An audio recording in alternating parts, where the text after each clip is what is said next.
Good morning, morning musings, Monday morning musings by Melinda. I forget that I'm only doing these on Mondays now.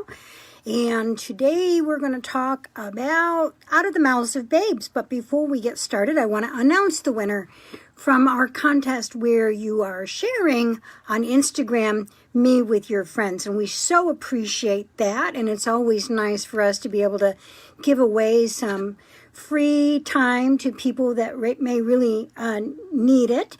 And as you know, we pick a number from 1 to whatever and pick somebody randomly. And our random person for today's winner is Nancy Richards. Nancy Richards, you have won our free hour. So please call Izzy at 480-755-0222 to schedule that in. Mind you now, I'm scheduled way out, and please forgive me, and I do work long hours and try to get everybody in as I can, so do remember that when you're scheduling an appointment, that you have to exercise some patience, right?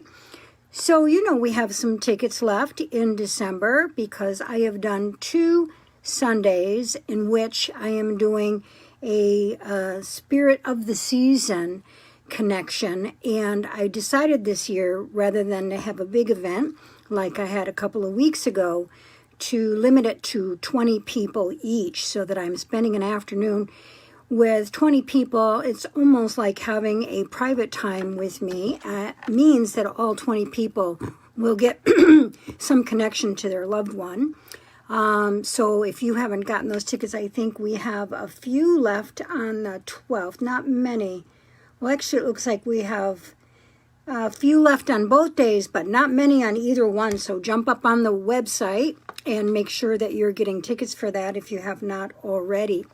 So, you know, I always harp on you guys about this, and I'm sorry that I continue to do it, but as we know, social media has become such an issue with nastiness and bullying and nasty rhetoric and separation and division, and almost like people can't wait to jump on somebody else's Facebook and say something inappropriate. It just, I don't know when we have gotten the idea that it's okay to be jumping on a stranger's page and giving an opinion that is rude or inappropriate.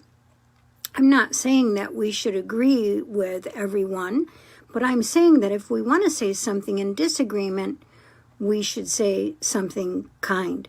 If you really are a Christian practicing Christianity, then you will understand that the Old Testament is something that when Jesus came from heaven to give us the good news, he came down to teach us that some of those things may have been harsh and inappropriate, and that we really need to practice love, consideration, honor, integrity, responsibility, and connection with each other. That's really what Jesus Christ was here to teach. And if you've missed that somehow, you better go back and reread some of the Bible, not the Old Testament, because would God have sent Jesus down to us if the Old Testament wasn't absolute? Maybe the New Testament, the good news that Jesus taught about being in a situation where you are loving each other and not being so darn inappropriate. I think he also taught us to honor each person's circumstances and to give to the poor. I think that's what he taught us, right? But if you watch Facebook, you see how crazy people are with their inappropriateness and their nastiness. So I thought I would share something fun with you rather than keep on talking this way. And that is this little book, What I Love About Grandpa, that Bill got last year from Elliot when he was 11. I got one too. I think he was 7 or 8 when I got one. But this one is so wonderful because I think that maybe Bill can understand what his character is by what Elliot wrote. And so what it is that it's a little book where he filled in the blank. And I just wanted to share with you a couple of what he filled in, because I hope that if a child writes about you, this is how they're going to write about you.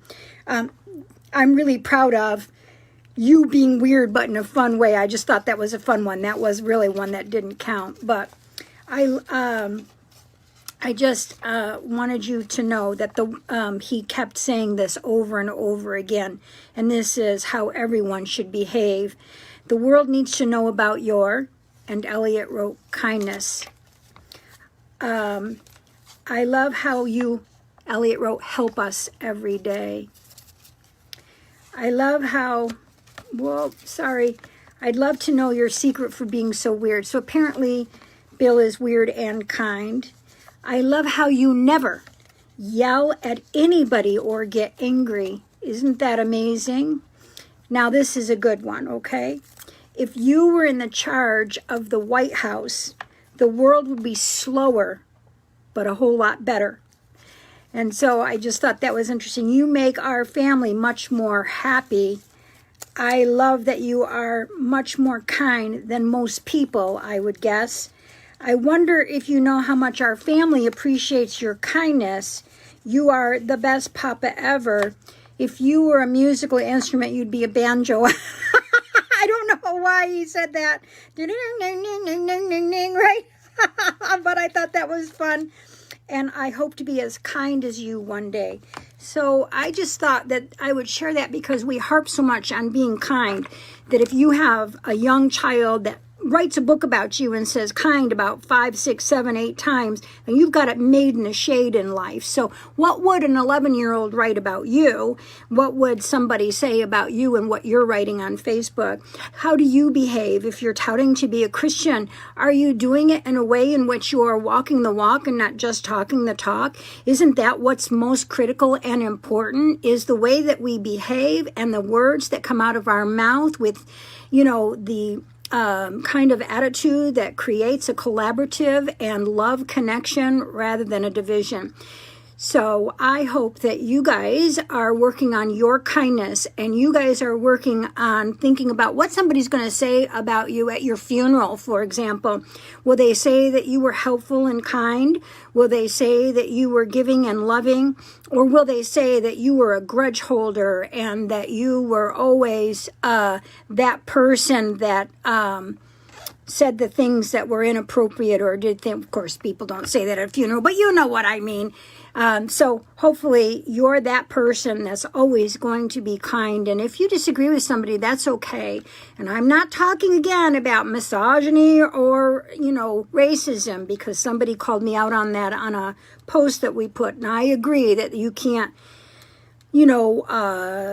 support someone with those kinds of issues. But when it comes to disagreements, maybe we just need to choose to be kinder. Have a great day.